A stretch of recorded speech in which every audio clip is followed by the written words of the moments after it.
Another week, another Canon fodder. This should hopefully be the last Canon fodder in a row though. By the time this is out, I'll be returning to work on Last Light, and it'll be out this upcoming week, if not this weekend. Afterwards, I'll be shifting over to the Shadow of Intent review, then finally Halo 5's story and lore. But for now, Canon fodder. This week starts off with some info on a couple of the armor sets being included in the upcoming update for Halo 5. We start off with the classic Mark IV. As the basis for the Gen 1 Mjolnir standard, many components of the original Mark IV can be used with Gen 2 tech suits and visors after firmware upgrades. This hybrid Gen 2 Mark IV Gen 1 suit is still used by select Spartan 2s. A battered Mark IV helmet once worn by the Master Chief is the last thing that Spartan 4 candidates see before beginning their grueling evaluation and preliminary augmentation cycle.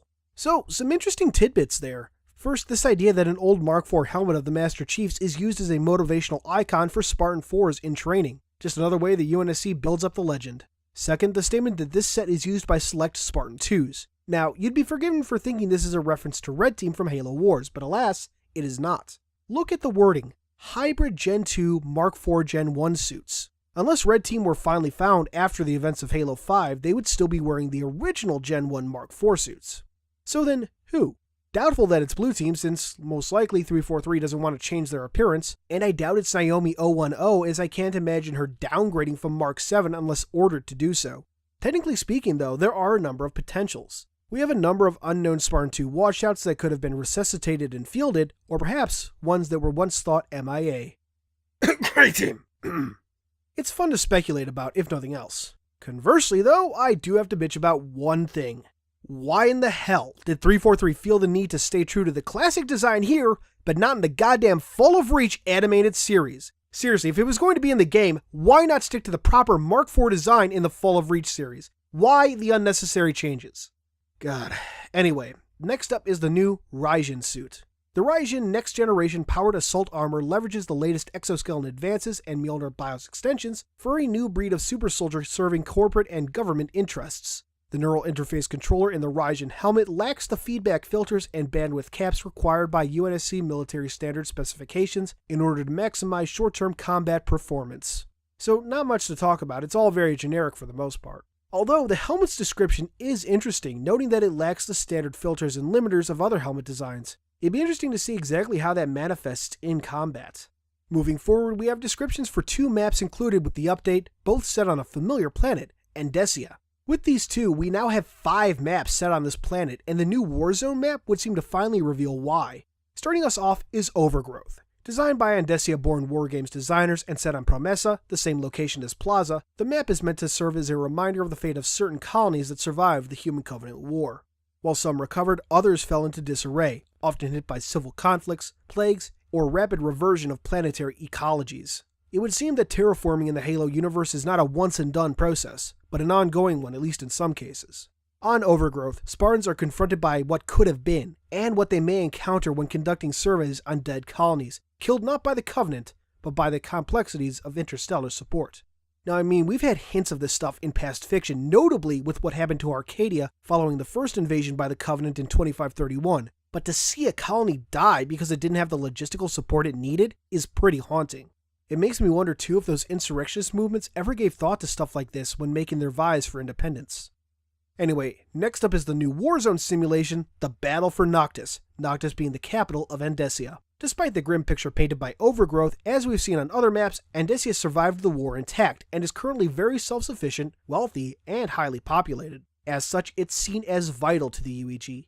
Unfortunately, the planet has found itself host to insurrectionists. Spartan 4s are constantly training in simulations of the city's metroplex to take on threats with minimal collateral damage. Should the need arise, the Spartans will, as always, be the UNSC's best asset against insurrectionist forces. And now that I think about it, what hope is there for unity in a post-Halo 5 galaxy? The UEG was no doubt hit hard given the number of Guardians we see on Genesis. Even though Infinity escaped, she's just one ship. Moving forward, we have some teasers for upcoming armor sets. Modeled by senior 3D artist Kyle Heffley, the armors featured are called Marauder and Atlas. Atlas has a little Easter egg on its back, the tiny A089, a reference to the armor's concept number during development. After that, we have some more lore of the humorous kind, featuring 2 legendary creatures. First up is Timmy the Whale.